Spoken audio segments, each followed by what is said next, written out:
Ainda antes que o mundo existisse ou que qualquer coisa acontecesse, o Senhor já existia. E não há quem possa fazer escapar das suas mãos. E operando Deus, quem impedirá? Falando Deus, quem não ouvirá? Ordenando Deus, quem não obedecerá? Aleluia, você pode se alegrar no Senhor nessa noite. Dá um ré maior para nós cantar um louvor.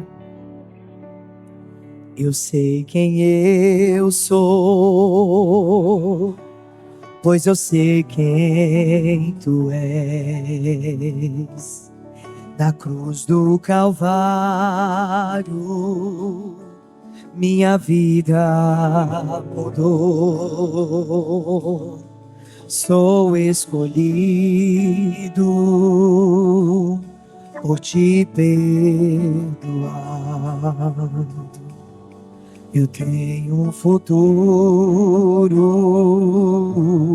sou abençoado. Você tem um futuro para ser abençoado. Sei que fui feito para vida eterna. Deus me chamou, eu renasci, Ele me criou para algo bem maior. Já não há vergonha nem condenação, sua graça inundou o meu coração, Ele me criou para algo bem maior. Eu sei quem eu sou,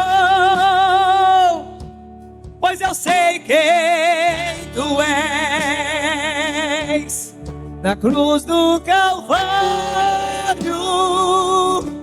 minha vida mudou. Eu sou escolhido por te perdoado. Eu tenho futuro, sou abençoado. Você pode profetizar isso. Eu sei que fui feito pra vida eterna. Deus me chamou, eu renasci, Ele me criou pra algo bem maior. Já não há vergonha nem condenação, sua graça inundou o meu coração, Ele me criou pra algo bem maior.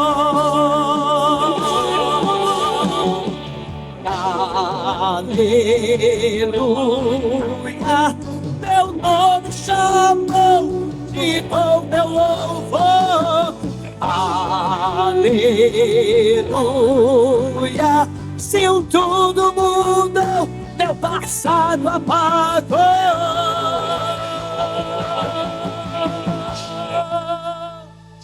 Eu sei que fui feito pra vida eterna. Deus me chamou, eu renasci, Ele me criou pra algo bem maior. Já não há vergonha nem condenação, sua graça inundou o meu coração, Ele me criou pra algo bem maior. Eu sei que fui feito pra vida eterna. Deus me chamou, eu renasci, Ele me criou pra algo bem maior. Já não há vergonha nem condenação, sua graça inundou o meu coração, Ele me criou pra algo bem maior. Aleluia, o meu nome chamou, te dou meu louvor. Aleluia, se o tudo mudou, passado apagou.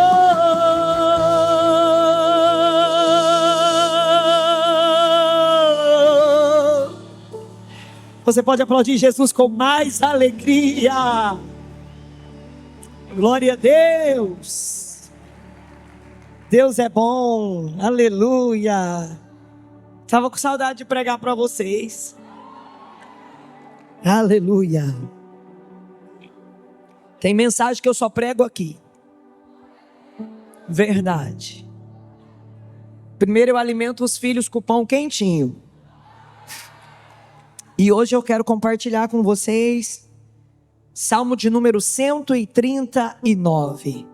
Todo mundo já está aí com seu bloquinho de anotação? Todo mundo. Tem alguém sem? Tem alguém que não tem? Fica com a mão levantada, por favor, você que não tem. O pessoal vai levar para vocês. Aí, ó, muita gente não tem. Fica com a mão levantada. Se cansar uma, levanta a outra, para eles saber que você não tem e que você precisa do seu bloquinho de anotação, porque vai ser muito importante você ter o seu bloquinho de anotação durante essa campanha. Glória a Deus. Vamos ler então Salmo 139. Pode projetar isso. Senhor, tu me sondas e me conheces. Sabes quando me assento e quando eu me levanto. De longe penetra os meus pensamentos. Esquadrinhas o meu andar e o meu deitar, e conhece todos os meus caminhos. Ainda a palavra não me chegou à língua, e tu, Senhor, já a conheces toda. Tu me cercas por trás e por diante, e sobre mim pões a mão. Tal conhecimento é maravilhoso demais para mim, e sobremodo elevado não posso atingir. Para onde me ausentarei do teu espírito? Para onde fugirei de tua face? Se subo aos céus, lá estás.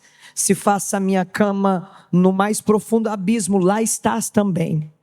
Se tomo as asas da alva e me detenho nos confins dos mares, ainda lá me haverá de guiar a tua mão e a tua destra me susterá.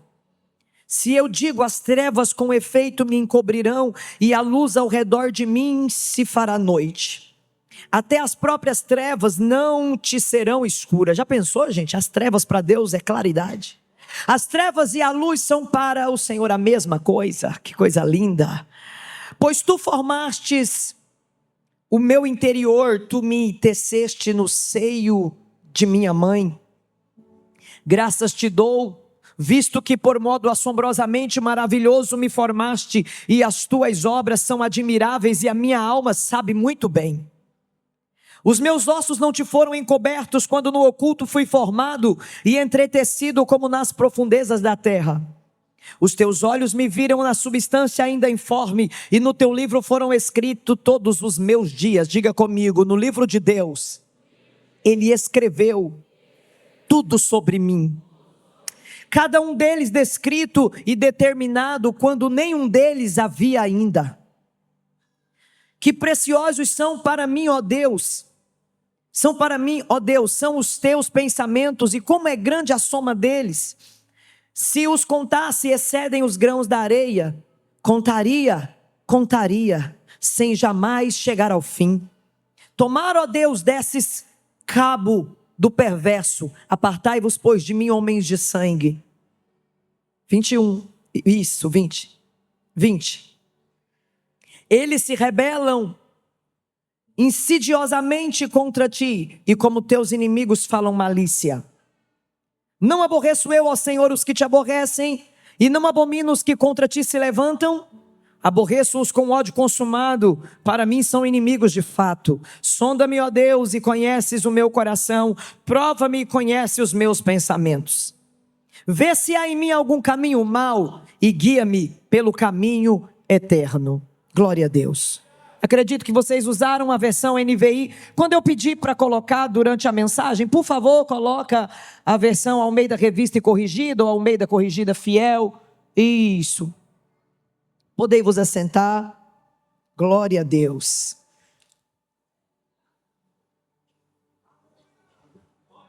O Salmo 139 contém verdades e ensinamentos muito profundos. Tão profundos que vamos entendê-los aqui nessa noite. O Salmo 139, ele foi escrito por Davi na sua velhice. E Davi, com muita sabedoria e com muita experiência, ele vai falar para nós a respeito do conhecimento de Deus. Quando Davi escreve esse salmo, ele já havia trilhado um longo caminho. Ele já tinha adquirido inúmeras experiências. Quando Davi escreve esse salmo, ele fala com muita revelação, porque além da experiência, ele recebe de Deus aqui nesse salmo uma revelação. Aqui neste salmo, nós vamos entender a diferença entre um jovem e um ancião. Como o ancião, ele carrega as suas experiências, mas a Bíblia diz que com o jovem está a força. E deixa eu te falar uma coisa, o ancião, ele tem a sua experiência e o jovem tem a sua força. A experiência sem o vigor não vale de muita coisa, assim como o vigor sem a experiência também não pode nos levar a determinados lugares. Então nós precisamos tanto um quanto o outro. O jovem precisa do velho e o velho precisa do jovem. Você pode dizer amém por isso? Então não basta ter força, a força da juventude, é preciso ter a experiência de alguém que já percorreu caminhos por onde nós ainda não passamos. Só que às vezes nós observamos alguns conflitos de gerações. Por quê? Porque há jovens que desprezam os velhos. Há jovens que, por terem a sua força e por terem o seu vigor, eles desprezam os velhos que têm conselhos, que têm experiências. Você pode observar que pessoas mais velhas, elas sentam com você e elas têm história para contar, elas têm experiências para compartilhar. O jovem pode ter toda a sua força, mas se o jovem não tiver um bom conselheiro, ele não chega a lugar nenhum. A Bíblia vai dizer da multidão de conselheiros que Salomão tinha no seu reinado, tanto que todas as conquistas e vitórias que Salomão obteve, não foi tão somente por sua própria sabedoria, ele teve também bons conselheiros que o instruía durante todo o seu reinado. Por isso o seu reinado foi um reinado de muita paz. Ele fez algumas alianças e essas alianças lhe possibilitou ter um período de muita paz no seu reino, e tudo isso foi graças aos conselhos que ele recebeu. A Bíblia fala de Salomão na sua velhice. Salomão, já sendo um ancião, ele deixou para nós um conselho, e esse conselho está em Eclesiastes, capítulo de número 7, e o versículo é o de número 2, ele vai dizer: é melhor você ir na casa do luto, ou seja, é melhor você participar de um velório, do que você ir a uma casa onde se tem uma festa. Se colocasse aqui, seria legal o pessoal acompanhar, porque eu gosto de provar tudo o que eu falo. Então, quando Salomão diz que é melhor você ir na casa aonde tem luto, é melhor você ir na casa aonde tem um velório, do que você ir na casa aonde tem uma festa, você para um pouco e pensa: mas como assim? Alguém em sã consciência vai dizer que é muito melhor estar em um velório do que estar em uma festa? É que Salomão, já na sua velhice, já cheio de experiência, ele está nos ensinando uma coisa: quando você vai a uma festa, há uma grande probabilidade de você ter problemas nesta festa. A maioria das mortes acontece em festas ou após uma festa. A maioria das gravidez indesejadas acontecem na festa ou depois de uma festa. As sandices, as bebedices, na maioria das vezes acontecem nas festas ou após as festas. Então as festas, elas vai trazer o quê? Um prazer momentâneo, e alguns são entregues a esse prazer a ponto de cometerem loucuras. Mas aquele que vai a um velório, ele pensa, ele ele repensa, ele pensa no amanhã, ele pensa na família, ele pondera algumas coisas. Por quê? Porque de fato está no lugar aonde há um luto, estar no lugar aonde há morte, nos faz ponderar muitas coisas, nos faz pensar em muitas coisas. Eu preciso que você entenda uma coisa: o ser humano que só pensa no hoje, ele vai acabar sem nada. O ser humano que só pensa no agora, ele não conquista nada para o futuro.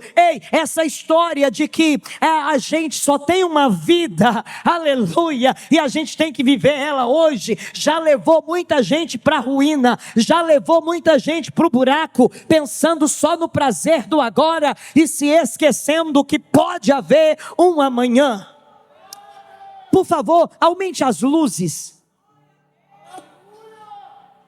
Eu preciso que você entenda uma coisa: a nossa vida é uma mescla de passado, presente e futuro. Não devemos nos apegar ao passado, não, porque ele passou. Mas também não devemos nos esquecer que o passado, ele nos serve de experiência. Para quê? Para a gente não cair nos mesmos erros de antes. O passado nos dá experiências, conhecimento, para que não caiamos na mesma cilada que um dia a gente já caiu. Então, nós precisamos ponderar, não podemos viver só de presente. Por quê? Porque senão não teremos nada no amanhã. Não podemos viver de passado. Por quê? Porque senão eu vou viver uma pessoa depressiva, porque toda pessoa depressiva, ela está com um excesso de passado dentro da cabeça dela. Então, pense no amanhã e faça planos, faça planos para esse amanhã, faça planos para conquistar amanhã. Quem está pegando? A Bíblia, ela tem o Antigo Testamento. A Bíblia completa, ela contém o Antigo Testamento ou o Velho Testamento. E sabe por que a nossa Bíblia contém o Antigo Testamento, já que a salvação está no Novo? A nossa Bíblia contém o Antigo Testamento ou o Velho Testamento. Para quê? A Bíblia diz que tudo que foi escrito para o nosso conhecimento. Então, quando nós lemos as Sagradas Escrituras no Antigo Testamento, o que é que nós contemplamos? Nós contemplamos a história dos nossos antepassados que viveram antes de nós. E quando nós olhamos para a história deles, nós temos exemplos que devem ser seguidos e exemplos daquilo que não deve ser seguido. Então o Antigo Testamento, ele foi escrito para conhecimento daquilo que eu não preciso ou não posso fazer. Lá tem erros e tem acertos. Então os erros eu não pratico e os acertos eu copio. Quem está pegando?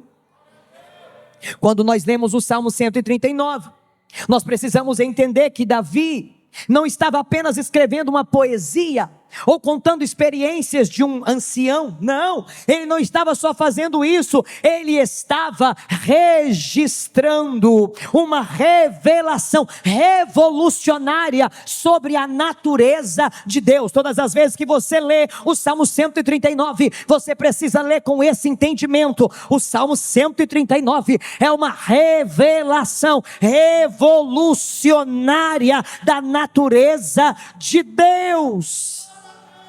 Observe uma coisa: quando Davi escreve esse salmo, ele escreve para confrontar diretamente as crenças das civilizações que existiam ao redor de Israel.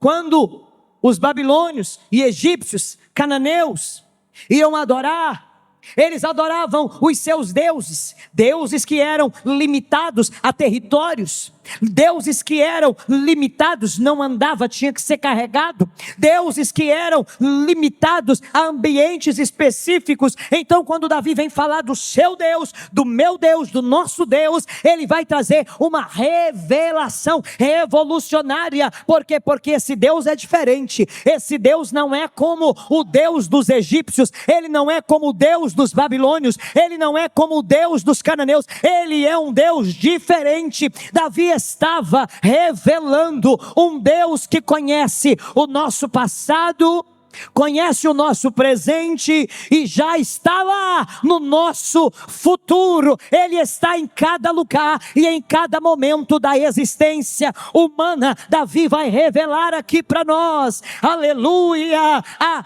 onipresença de Deus. Ele vai manifestar a revelação de um Deus que é onipresente, está em todos os lugares ao mesmo tempo. Ele inicia dizendo: Senhor, tu me conheces, tu me sondas.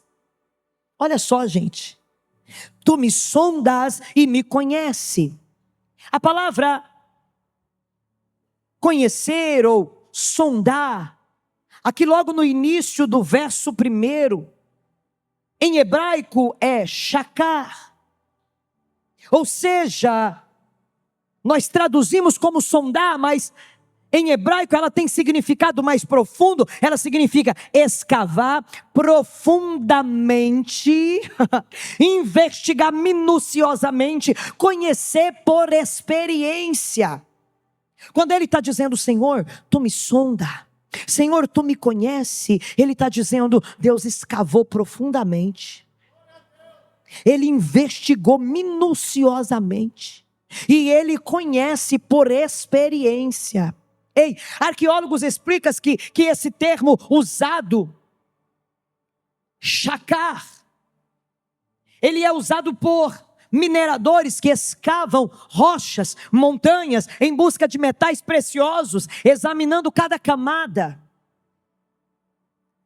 E observe que, quando Davi diz: tu me sonda, ele está dizendo o seguinte: ele está dizendo, o meu Criador examinou a minha vida, ele me conhece no mais profundo, ele me conhece com a intensidade que um minerador conhece uma rocha, e ele procurou em mim ouro nas profundezas mais profundas do meu ser. Será que você pode compreender isso?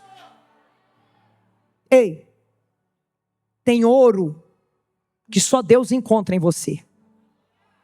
Vou te explicar. Achar defeito na gente, irmão, qualquer um acha. Tem gente que nem me conhece, já me deu um monte de defeito, porque para achar defeito, qualquer um acha.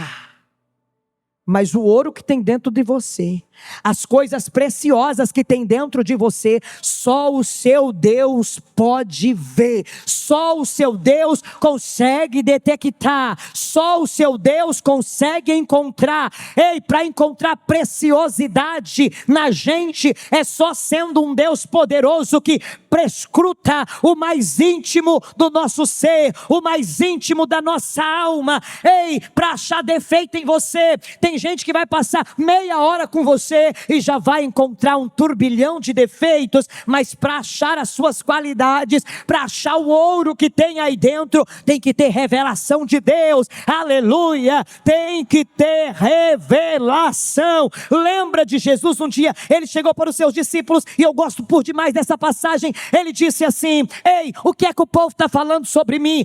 Estão dizendo aí que o senhor é um profeta, uns estão dizendo que o senhor é Jeremias. Aí ele pergunta: mas e vocês que andam comigo? O que vocês dizem a meu respeito? Ninguém ousou dizer nada, a não ser Pedro, que levanta sua voz e diz: tu és o Cristo, o Filho do Deus vivo. E o que Jesus responde? Não foi carne nem sangue quem te revelou. Por quê? Porque carne e sangue não tem poder de revelar o ouro que tem dentro de você, não tem poder de revelar a grandeza do que tem dentro de você. Carne e sangue revela defeitos, mas o poder de Deus, o Espírito de Deus, revela as nossas qualidades, revela a preciosidade que tem dentro de nós. Mas aqui está algo que me impressiona. Sabe por quê? Porque quando Davi diz que o Senhor me sonda, que o Senhor me conhece, ele não está falando apenas de ações externas, ações que todo mundo vê. Ei, ele está falando de pensamentos que nem foram pensados ainda. Você já pensou? Às vezes eu fico imaginando, preste muita atenção no que eu vou dizer. Às vezes tem gente conversando comigo, E o Espírito Santo começa a me contar o que elas estão pensando. Elas estão falando algo, mas o pensamento é outro. E eu já fico impressionada. Eu já fico, uau! É isso aí, Jesus. Conta mesmo. Agora, Davi está dizendo assim, ó. Ele sabe o pensamento que ninguém pensou ainda. Você consegue dimensionar isso?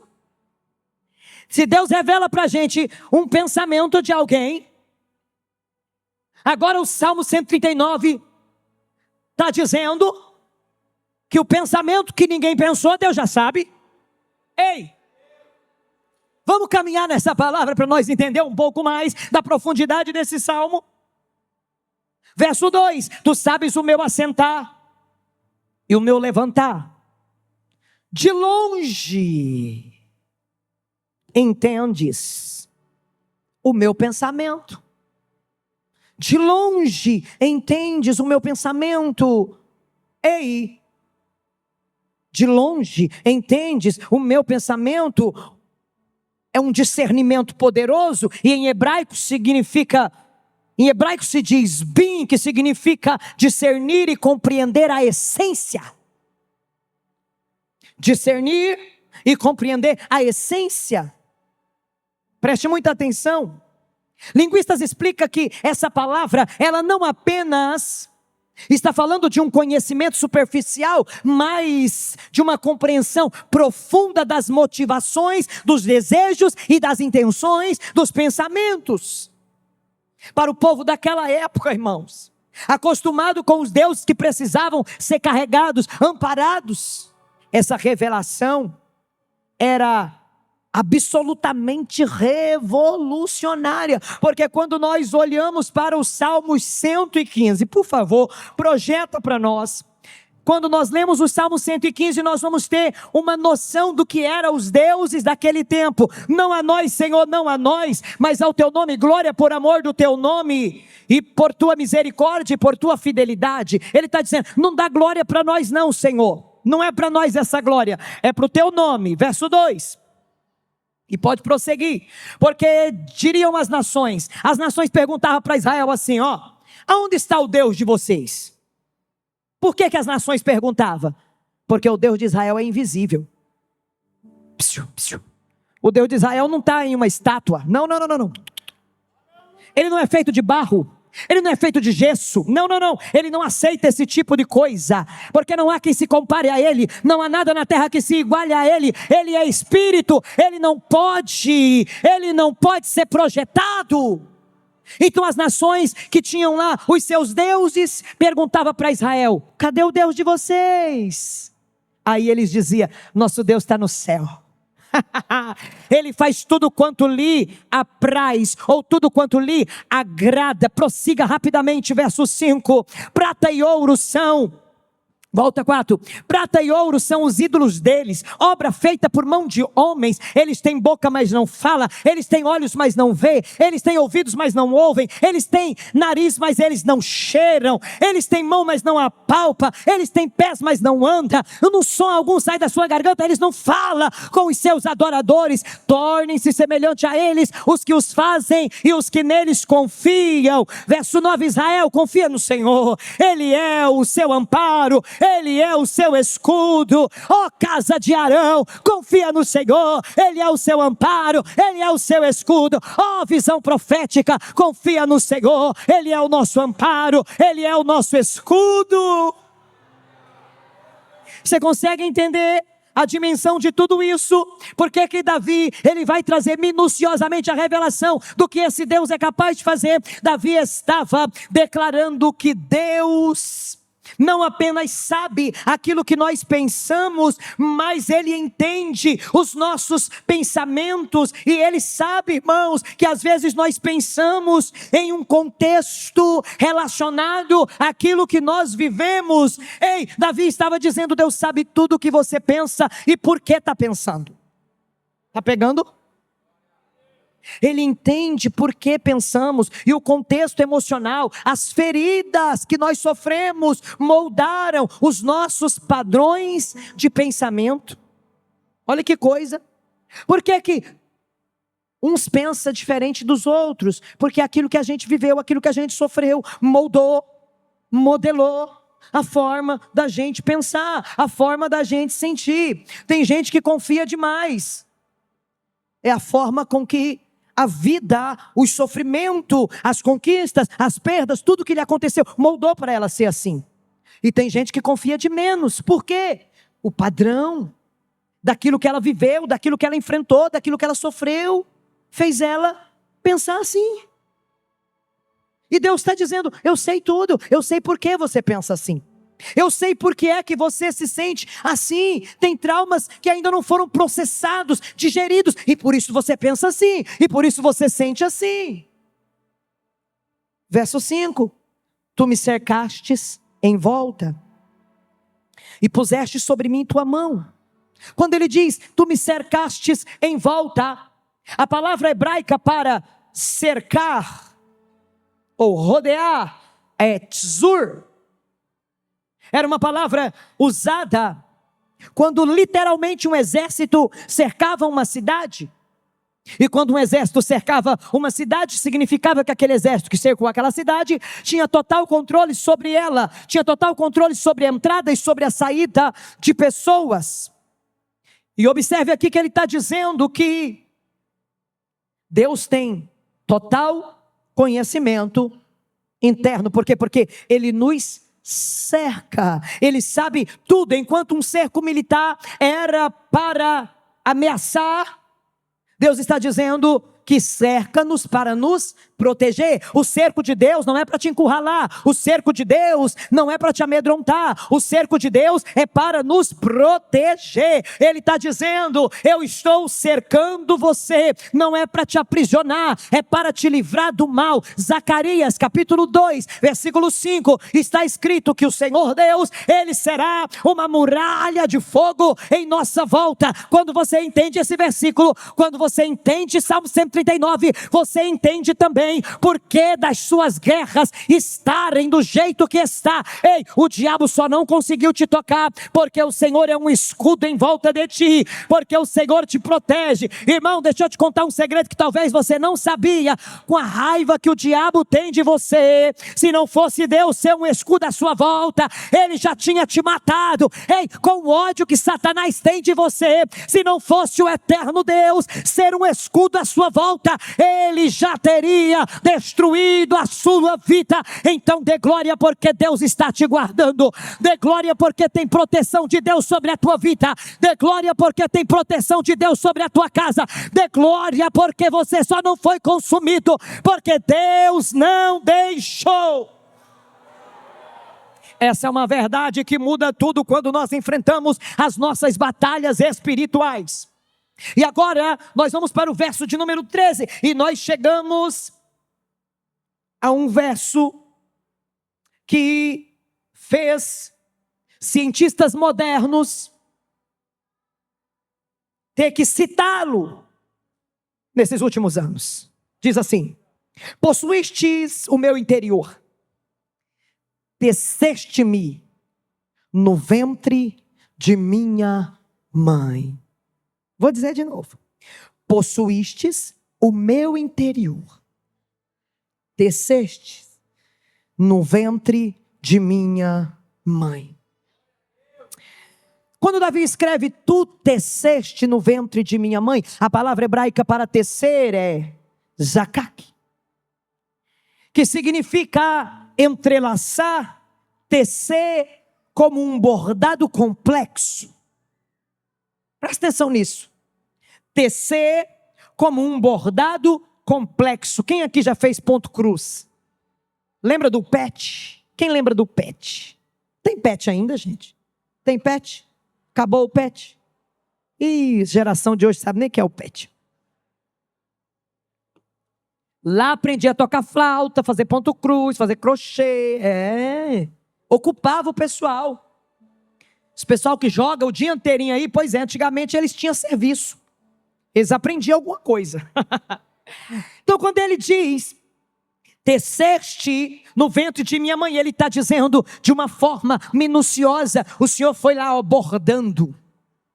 de forma complexa, um bordado como um bordado complexo. O Senhor foi trabalhando em mim, dentro da barriga da minha mãe. Ei, especialistas na medicina fetal explicam que o processo de formação de um ser humano é tão complexo que envolve aproximadamente 3 bilhões de pares de DNA, cada um precisando estar na sequência exata para que a vida funcione corretamente. Isso é Deus, gente. Está vendo a minha luta? Eu tenho que estudar até medicina para pregar para vocês. E Davi, 3.000 anos antes dessa descoberta do DNA, ele estava descrevendo profeticamente o que cientistas chamariam de informação genética codificada. Davi já sabia, irmão. Por quê? Porque Deus revelou, foi Ele que nos criou. Então Ele sabe tudo, Ele conhece tudo da medicina. E Ele revelou para Davi. Então Davi vai dizer assim no verso 14: eu te louvarei, porque de um modo assombroso e tão maravilhoso eu fui feito. Maravilhosas são as tuas obras e a minha alma sabe muito bem. O que Davi está dizendo é que nós não somos produtos do acaso, mas nós somos um design intencional e específico do artista que é Deus. Diga, eu sou um design intencional e específico do meu Criador. Mas o que vem aqui são revelações que arqueólogos, teólogos consideram o mistério mais profundo desse salmo. E nós vamos para o verso 15. Os meus ossos não te foram encobertos, quando no oculto eu fui formado e entretecido como nas profundezas da terra. Quando ele diz os meus ossos não te foram encobertos, quando no oculto eu fui formado, a palavra para oculto é seter, que literalmente significa em um lugar escondido, em uma recâmara, aonde o Senhor me escondeu. Então ele acrescenta e diz, entretecido como nas profundezas da terra. A expressão profundezas da terra é taktiv, eretz, que é terra em hebraico. Por que eu estou falando essas palavras em hebraico? É porque eu preciso que você entenda que quando uma palavra ela é traduzida ou transliterada, ela perde um pouquinho do significado original. E nesse salmo eu fiz questão de trazer palavras no original, para você entender a profundidade. Eu não sou muito de ficar falando em hebraico aqui não, porque todo mundo aqui é brasileiro, mas esse salmo requer isso. Eu preciso que você entenda na linguagem mais profunda que é o hebraico, que quando ele diz essa versão ou essa expressão que pode ser traduzida como as partes mais baixas da terra, ele também está dizendo que pode ser, talvez ele estaria dizendo do ventre, ou talvez ele estaria dizendo da criação, quando Deus cria Adão do pó da terra. Não sei, mas a certeza que eu tenho, o que nós sabemos é que Davi está enfatizando que o mesmo Deus poderoso, que no início da criação formou todas as coisas, Ele estabeleceu um plano perfeito para mim e para você, e que Ele está presente em todas as etapas da nossa criação. Ele está presente em todas as etapas, desde a concepção até o nascimento. Será que você pode entender isso? Então nós chegamos no versículo que, na minha opinião, é um dos mais poderosos deste salmo. É o verso de número 16. Ele está dizendo: os teus olhos me viram em substância ainda informe, e no teu livro foram escritos todos os meus dias. E aqui eu preciso muito que você redobre a sua atenção. Vamos ler de novo. Os teus olhos me viram em substância ainda informe, e no teu livro foram escritos todos os meus dias. A palavra para substância informe é golem, que significa uma massa embrionária. Ele está dizendo: o Senhor me viu em uma forma ainda não desenvolvida. O Senhor me viu quando eu era apenas uma massa embrionária. Ei, 3.000 anos antes dos embriologistas observarem através de microscópios os primeiros estágios do desenvolvimento de um ser humano, Davi já estava escrevendo exatamente o que a ciência moderna está comprovando agora.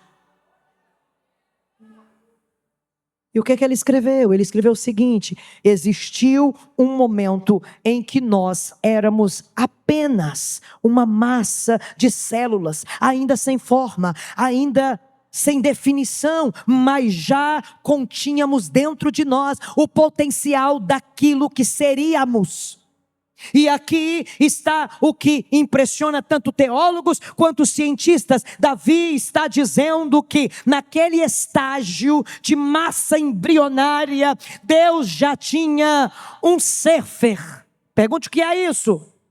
Livro. Deus já tinha um livro, um sefer a meu respeito. Ei, quando eu e você éramos uma massa embrionária, Deus já tinha um livro, um projeto, ei, com todos os nossos dias escrito nele. Deus já tinha um livro e Ele já tinha escrito todos os nossos dias, todos os planos que Ele tem para nós dentro deste livro. Levanta a mão que eu vou profetizar. Você não está à mercê da vida, você está na mão poderosa daquele que escreveu a sua história antes mesmo de você ser você, antes mesmo de você existir, antes mesmo de você nascer. Já existia um livro aonde a sua história estava escrita. Deus escreveu os seus dias. E deixa eu profetizar um pouco mais: se foi Deus que escreveu os seus dias, o diabo não pode apagar. Se foi Deus que escreveu os seus dias, a borracha das trevas não vai apagar. Nada vai apagar o que Deus escreveu a seu respeito. Se Deus te viu, se Deus me viu quando nós ainda nem forma tínhamos, imagina agora.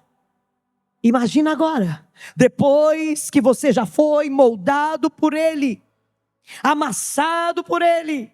Ei, Ele escreveu os nossos dias antes que eles acontecessem. Isso revela um plano espiritual muito profundo. Me pergunte qual? É que tudo que é importante para Deus, Ele registra. Será que você consegue se sentir importante nessa noite? Você foi tão importante que quando você ainda era uma massa embrionária, Deus escreveu, Deus anotou. Sabe aquele negócio de, eu vou anotar porque senão eu vou esquecer? Isso é para nós, não é para Deus não. Porque tudo que é importante a gente anota. Tudo que é importante a gente registra, aleluia. Tudo que é importante a gente faz questão de deixar ser lembrado. Ei, Ele não deixa o futuro de ninguém ao acaso. Ele escreve, Ele ordena, Ele organiza. Antes de você nascer, Deus já tinha te projetado. Deus fez um projeto. Deus viu a sua história inteirinha. Ele projetou tudo a seu respeito. Ei, se Deus escreveu o seu futuro, se Deus, que é Deus, escreveu, desenhou, preparou, então significa que é para nós seguir o modelo. Diga comigo: eu vou seguir o modelo. Eu preciso que você entenda Se Deus trabalha com propósito e também com clareza, nós também precisamos agir assim, com propósito e com clareza. Então nós precisamos escrever as nossas metas, e foi por isso que você recebeu aí hoje um bloquinho de notas. Para quê? Para você escrever, para você projetar os seus próximos meses ou o seu próximo ano. Se Deus, que é Deus, escreveu, por que é que você está com a vida toda desorganizada? Eu não sei quantos cadernos eu uso anualmente, e fora o bloco de notas do meu celular, que eu anoto tudo quando eu não estou com o caderno na mão. Eu não sei você, mas as contas que vão vencer o mês que vem eu já tenho anotadas. E isso é o quê? Organização. Tem gente que não sabe nem quanto que deve. Tem gente que fala assim: pastor, eu estou endividado, me ajuda a orar. Eu falo: quanto você deve? Ai, pastor, eu não sei, vou ter que ver ainda. O quê? Você não se preocupa, você ainda vai ver. Eu nem dormiria e nem comeria, eu estava jejuando eternamente, até Deus abrir uma porta e me tirar dessa situação, desse problema. Ei, psiu.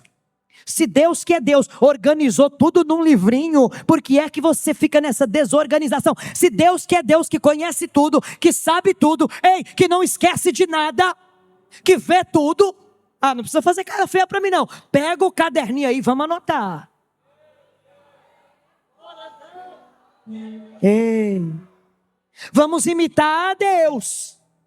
Vamos fazer como Ele faz. O caráter de Deus, irmãos, é organizador. No princípio criou Deus os céus e a terra estava sem forma e vazia. Deus começou: opa, vamos botar ordem nesse negócio. Haja luz, veio luz, separação de águas e terra, pronto, separou tudo, organizou tudo. Deus é organizado.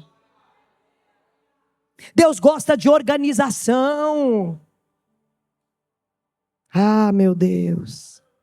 Então você precisa escrever algumas coisas, e o que nós vamos escrever aqui nesses dias são as nossas metas, são os nossos projetos, são os nossos planos para 2026. Por quê? Porque escrever transforma desejo em compromisso. Eu não sei você, mas eu tenho meus alvos de oração tudo escrito, e é tão bom quando eu começo a riscar: esse aqui já foi, Deus já respondeu. Esse aqui já foi, Deus já atendeu, aleluia. Essa bênção aqui eu já recebi, glória a Deus, aleluia. Ei, a gente precisa ser muito intencional em tudo aquilo que a gente faz. Quando a gente escreve com compromisso, com objetivo, algo muda dentro de nós. Preste muita atenção, o nosso cérebro, ele começa a perceber caminhos de oportunidade que antes estavam invisíveis diante de nós. É sério isso. Você começa a escrever e de repente você começa a estimular o seu cérebro a encontrar uma saída, a encontrar uma solução, uma forma de alcançar, uma forma de obter. E isso é fé. Isso é fé. Observe, quando você anota e se compromete com aquilo que anotou, o que era só uma vontade, só um desejo, se torna uma ação. E você começa a agir. Deixa eu falar uma coisa que talvez você não sabia. Desejos não movem as nossas vidas. Não. Já percebeu como é que é o desejo? Vontade. Dá e passa. E passa rápido. Não é assim? Não dá e passa de repente. Eu estava com vontade, eu não estou mais. É ou não é? Eu estava querendo, já não quero mais. Então eu preciso me comprometer. Porque metas escritas geram movimento. Vai gerar uma movimentação dentro de você. Não basta apenas querer, é necessário se comprometer e ter fé. Porque quando eu me comprometo e quando eu tenho fé, as coisas começam a se mover. E a fé, irmãos, exige especificidade. Eu preciso ser específico naquilo que eu peço. Às vezes você vai dormir,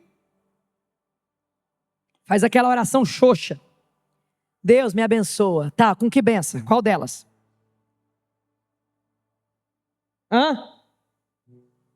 A preguiça é tanto, mas é tão grande, que ao invés de falar: meu Deus, Eu preciso da bênção, mas a bênção tem nome. Eu preciso que o Senhor dê um jeito no meu casamento, me ajuda a lidar com essa situação. Eu preciso que o Senhor abra aquela porta. Eu preciso que o Senhor me liberta desse pecado. Eu preciso que o Senhor me ajude nessa situação. Irmão, para realizar, você vai ter que ser específico naquilo que você precisa. Não é só pedir a bênção tem que ter nome. Você precisa ser específico naquilo que você pede. Você precisa apresentar a sua fé com clareza. Tem que ter clareza. Aleluia. Quando nós organizamos a nossa vida, a nossa mente também se organiza. E a nossa mente começa a encontrar caminhos certos para tomar decisões precisas, decisões certeiras. Ainda estou no verso 16 do Salmo 119. O Deus que escreve, e você também vai ter que aprender a escrever. Nós precisamos anotar os projetos e sempre dar uma olhada naquilo que anotamos. Não é anotar e esquecer que anotou. É anotar e sempre olhar. É anotar e sempre ir lá e ler. Sempre ir lá e orar. Porque aquilo que eu anoto como projeto, eu oro nele todo dia. Eu apresento todo dia. E aí, no bloco de nota de vocês, tem Abacuque 2:2. Que Deus disse, então o Senhor me respondeu e disse, escreve a visão. Torna bem legível, para que até aquele que passar correndo possa enxergar. Anota,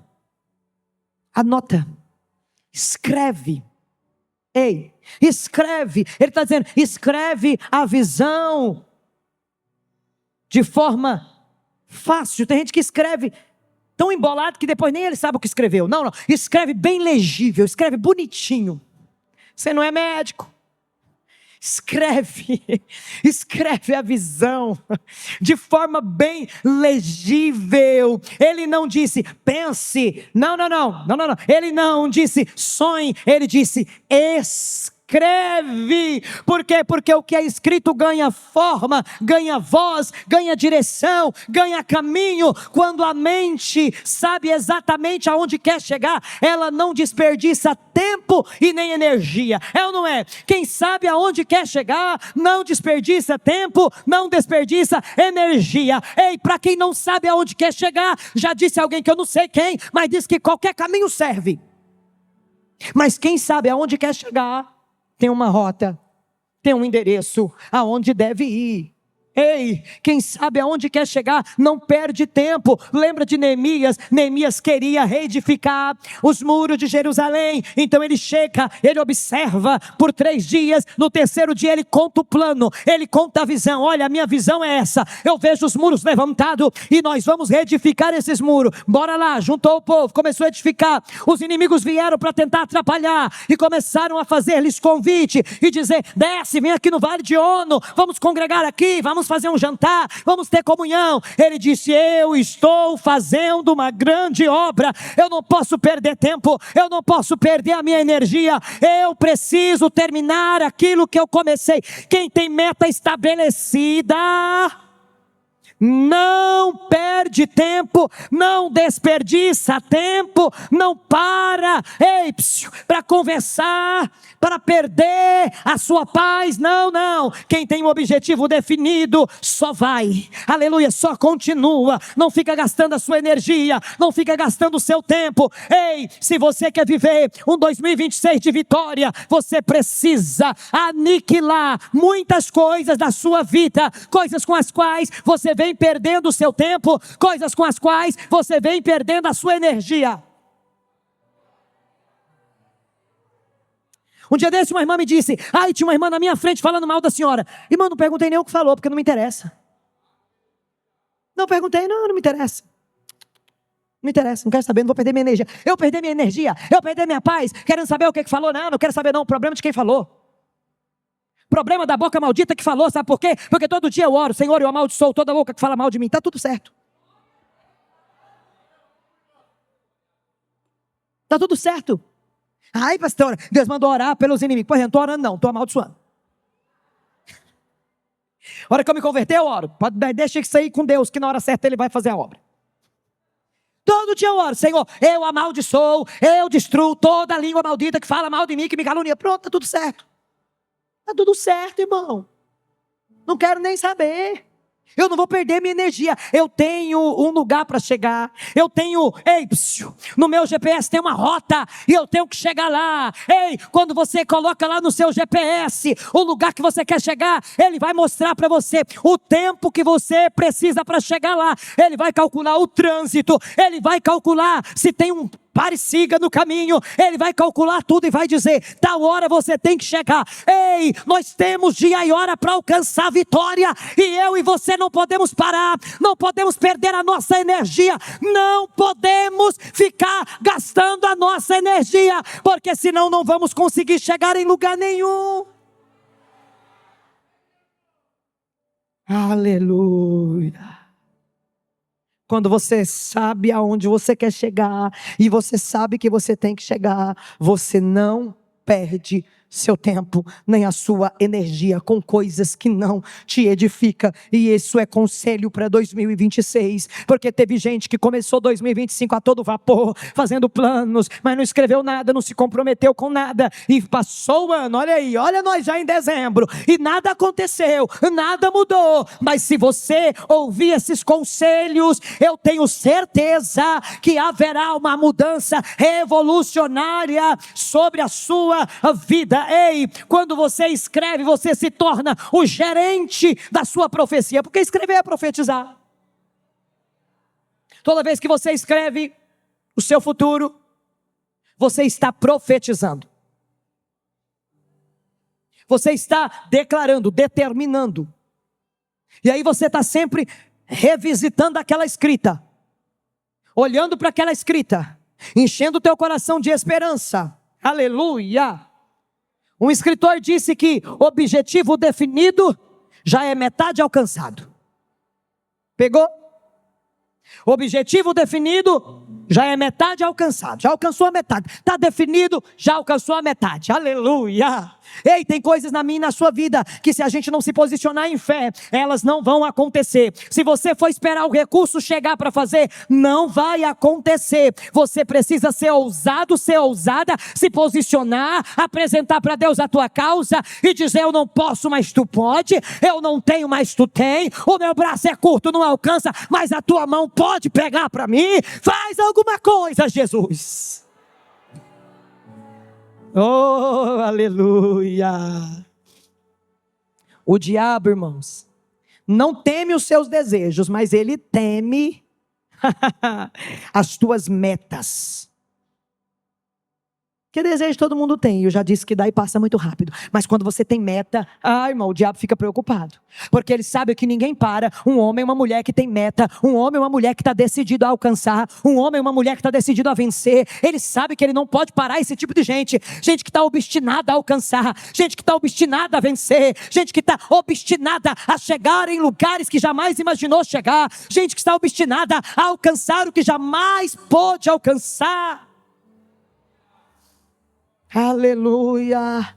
Esse movimento de fé, ele impede a estagnação na nossa vida. E se eu fosse perguntar aqui nessa noite, quantas pessoas estão com a sua vida estagnada? Irmão, muita gente, com muito pesar, ia levantar a sua mão. Porque tem gente com a vida estagnada, nada muda, não tem um testemunho novo, nada aconteceu. E a culpa não é de Deus, irmão. A culpa não é de Deus. Sabe, eu mudei muito, e às vezes eu escuto isso diariamente, pessoas dizendo assim: por que Deus permitiu isso? Por que Deus fez isso comigo? Pastor, eu não sei o que eu faço, porque eu estava fazendo tudo certinho. Por que Deus fez isso? Irmão, me dá uma vontade tão grande de falar: Deus não tem nada a ver com isso não. Eu sinto muito, mas eu vou ter que defender Deus aqui agora. Mas eu não falo não, irmão, tá? Pode reclamar tranquilo, que eu não vou dizer isso para você. Eu vou dizer só assim, vamos orar. Mas lá dentro eu vou estar com vontade de dizer para você, Deus não tem nada a ver com as suas escolhas burras. Deus não tem nada a ver com a sua desobediência. Deus não tem nada a ver com a sua rebeldia. Deus não tem nada a ver com isso, a culpa é sua. Deus não te levou lá para pecar, não. Deus não te levou lá, não, dedo podre. Mas Deus encurtou meu cajado, eu dou só uma cacetadinha assim. E a gente ora. Mas as nossas escolhas, o que nós determinamos viver, aleluia, vai fazer todo o diferencial na nossa vida. Deixa eu falar para você, aonde não há uma visão clara, irmãos, há muita confusão. Aonde não existe clareza, o inimigo instala ali o cansaço, a indisciplina e o desânimo. Quando você não tem um objetivo claro, é rapidinho, você vai ficar cansado, você vai ficar desanimado, você vai ficar sem força, você vai ficar indisciplinado. Quanta gente aqui, eu disse, gente, faz a oração do livreto, a proclamação de bênção todos os dias. Tem gente que fez um dia, dois, uma semana, nunca mais nem pegou. Já era para você estar terminando 2025 com aquela proclamação decorada na sua cabeça. Mas não tinha objetivo definido, não tinha nada claro. Lê um dia, dois e... Entendeu? E daí? Não buscou mais, nada aconteceu. E a culpa não é de Deus e nem minha, tá? É sua porque tem preguiça, porque não tem objetivos claros. Aí fica aquele cansaço, aquele desânimo, aquela coisa, sabe? Pois é. É isso que não precisa acompanhar você em 2026. Você precisa deixar isso em 2025 e seguir para 2026 com objetivo definido, com metas muito claras dentro de você. Pessoas sem metas são pessoas sem forças, são pessoas sem direção. Se você não tem meta, você vive sem força, você vive sem direção, você não sabe para onde chegar e nem como chegar porque não tem força. Ei, a força, ela nasce da nossa clareza. O ânimo vai nascer do nosso propósito. Eu tenho uma clareza, então eu vou ter força, então eu vou ter ânimo. Por quê? Porque eu tenho um propósito. Eu sei aonde eu vou chegar, eu sei aonde eu quero chegar. O futuro não pertence aos mais talentosos. Você há de concordar comigo? Que eu já vi tanta gente ruim que eu digo assim, sem talento mesmo, alcançar lugares altos. Eu falo, meu Deus do céu, como conseguiu? Como alcançou? Como que pode? Quem viu talento aí? Quem gosta de ouvir isso? Hã? Você escuta mesmo uma música da Anitta, você fala, misericórdia, como alguém gosta disso? Hã? Minha professora admira muito uma cantora, que eu até esqueci o nome agora. Aí eu fui ouvir, para analisar a voz dela. Não consegui ouvir. Tem misericórdia, como alguém escuta isso? Então o futuro não é dos talentosos. Não. O futuro pertence aos que se preparam, aos que escrevem, aos que planejam e aos que perseveram. Tem gente menos talentosa do que você, que já alcançou muito mais do que você. Por quê? Porque se prepararam mais do que você, porque escreveram mais do que você, porque perseveraram mais do que você. E você vai ficando para trás. Com todo esse talento, com toda essa sabedoria, com todos esses dons, vai ficar aí e não vai chegar em lugar nenhum, se não se posicionar para aprender a viver uma vida com propósito. Para encerrar, uma pergunta que nos faz refletir, e eu preciso que você reflita nela hoje, amanhã, depois, os próximos dias. Uma pergunta assim de reflexão profética mesmo. Quais são os seus objetivos para o próximo ano? Para os próximos 5 anos? Quais são os seus objetivos? Ei, o céu já tem um livro sobre você. Agora, está faltando você escrever também. Quem está pegando? Sempre revisite o que você escreveu, porque escrever é agendar o futuro. Você está anotando isso aí? Não no seu livro aí, que aí você vai anotar os seus projetos. Eu não sei você, mas quando eu estou escutando uma pregação, eu estou sempre ali. Às vezes eu pego até o celular ali, não é para ficar vendo coisa aleatória, não. É para escrever no meu bloco de nota alguma coisa que eu percebo que aquela frase vai dar uma virada de chave na minha vida. Nós não estamos falando, irmãos, de um destino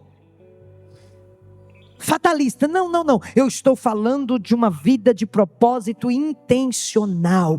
Pessoa que sabe aonde quer chegar. Pessoa que sabe o legado que quer deixar. Tem gente que ainda não conseguiu responder a pergunta de R$1 milhão. Sabe qual é a pergunta? Quem sou eu? Quem sou eu? O que eu vim fazer nesse mundo? Tem gente que o diabo já disse para ele, e ele repetiu: eu vim para sofrer, eu vim para passar raiva. Está amarrado, repreendido, cancelado. Eu vim para comer o melhor da terra, para ser abençoada, para viver tudo que Deus falou que eu vou viver, para receber tudo que Deus falou que eu vou receber, aleluia, para causar inveja nos outros, sim, aleluia, para passar raiva no diabo, sim, aleluia, para viver o extraordinário de Deus. É para isso que eu nasci. Ei! Você que não sabe para que você nasceu, você que não sabe quem é você, esse salmo responde com autoridade absoluta. Você é alguém que Deus conhece completamente. Será que você pode dizer isso para o diabo? Eu sou alguém que Deus conhece completamente. Eu sou alguém que Deus ama incondicionalmente. Aleluia. Eu sou alguém que Deus formou de forma intencional. Eu imagino Deus lá me criando e dizendo assim: não, o mundo não pode ficar sem ela não. Rondonópolis não pode ficar sem ela. Aleluia. A visão profética não pode ficar sem ela. Mas ela está se achando. E tô mesmo, porque a Bíblia me diz que é assim. Tá pegando? Você não tá pegando, né? Você tá só olhando para mim com essa cara de convencida. Não. O mundo também não podia ficar sem você. Lá na sua família não podia faltar você. Aqui nessa igreja não podia faltar você. Aleluia. Ei, você precisa acreditar nisso. Você não é fruto do acaso. Deus te formou para um propósito específico que ninguém mais poderia cumprir a não ser você. Você sabia que tem coisa que só você consegue fazer? Você sabia que tem pessoas que só você consegue alcançar? Você sabia que tem propósitos que só você consegue cumprir? Ei, quando você acordar de madrugada, que vier aquela ansiedade, aquele aperto, aquela angústia no peito. Ei, quando você olhar no espelho e olhar apenas as suas falhas, quando você olhar e ver apenas os seus erros, ei, você grite bem alto: aleluia, eu tenho um Deus que me viu antes de eu nascer, eu tenho um Deus que me conhece e escreveu no livro dele tudo sobre mim. Há um projeto com o meu nome lá no livro de Deus. Ele estabeleceu que eu terei um futuro de vitória. Antes de você ser formado, Deus já tinha escrito um livro dia a dia.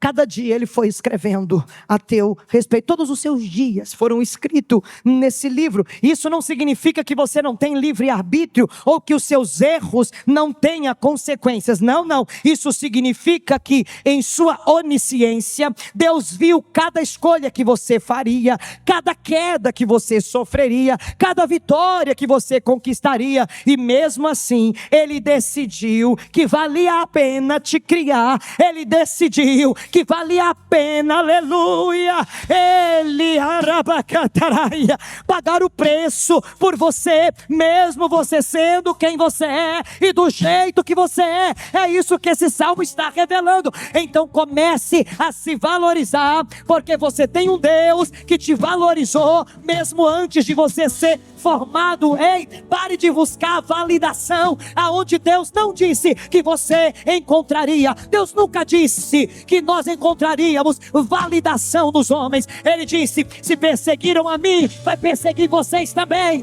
Ei, se falaram mal de mim, vai falar de vocês também. Se tentaram contra a minha vida, tentarão contra vocês também. E está tudo certo. Vocês não pertencem ao mundo, vocês pertencem a Deus. Ei!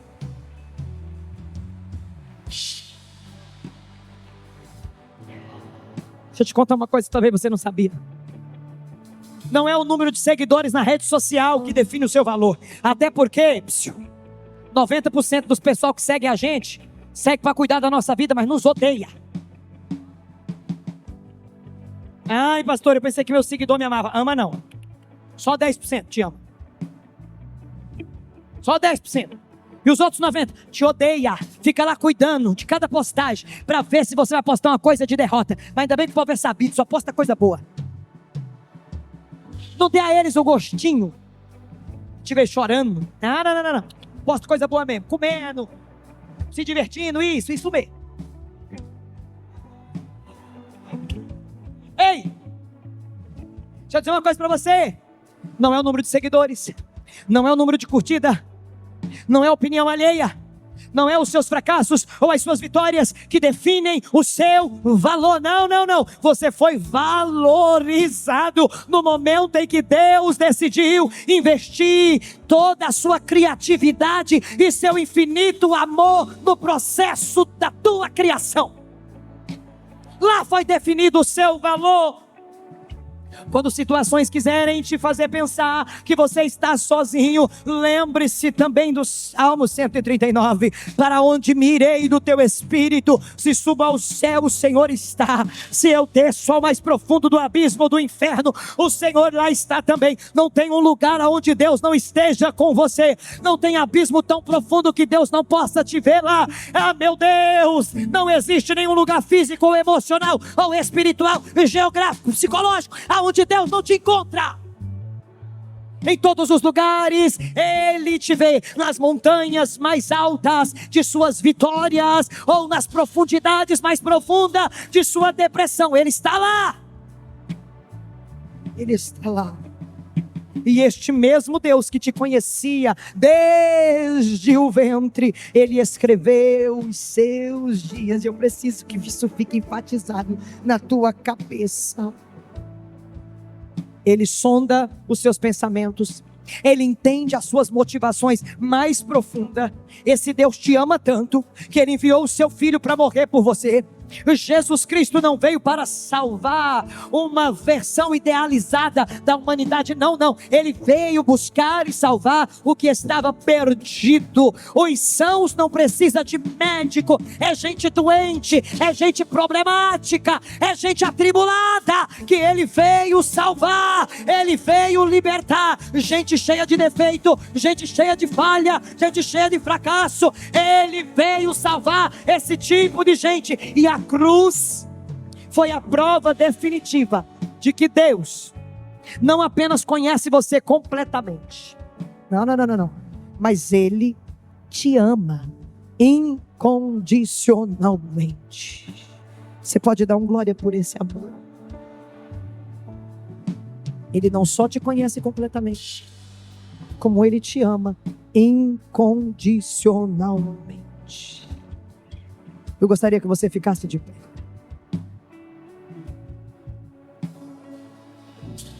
Aleluia. Glória a Deus. Preste muita atenção.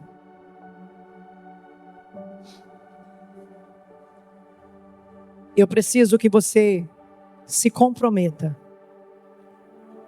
em chegar na sua casa, fazer uma oração. Nessa oração, faça o seguinte pedido: Pai, alinha os meus planos com o que o Senhor escreveu sobre mim no seu livro. Vou dizer de novo. Ore e peça: Pai, alinha os meus planos com tudo aquilo que o Senhor escreveu sobre mim no teu livro.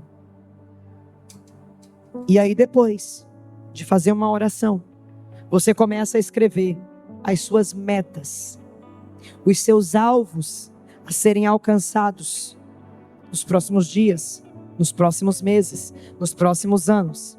E todas as quintas-feiras você vai trazer para nós orarmos nas suas metas. Não esquece, coloca esse bloco de notas aí dentro da sua Bíblia. Porque toda quinta-feira você vai revisar isso aí. E você vai orar junto comigo aqui. E pedir uma intervenção do céu sobre os teus planos, sobre os teus projetos. Eu gostaria que você orasse comigo agora. Tem gente que já sabe até o que vai escrever. Porque você sabe quais são os planos de Deus para a sua vida. Você só ainda não teve forças para se mover em prol a eles. Mas durante esse projetando e profetizando 2026, você vai entrar em uma estação de muita fé. Você vai ser muito específica e intencional. E as coisas vão começar a se mover. Eu quero que você se mova por fé. Você precisa entender uma coisa. Nós não podemos nos conectar com pessoas só por conectar. Precisa ter um propósito. Precisa ter um propósito. Você não pode viver, tipo, deixa a vida me levar, a vida leva eu. Não, tem que ter propósito. Por que eu sou amiga dessa pessoa? Tem que ter propósito. Por que eu não me sento com essa pessoa? Tem que ter um propósito. Tudo tem que ter propósito. Precisamos ser intencional em tudo aquilo que nós fazemos. Porque senão você vai perder tempo e energia. E quem perde tempo e energia não faz nada, não chega a lugar nenhum, não é produtivo.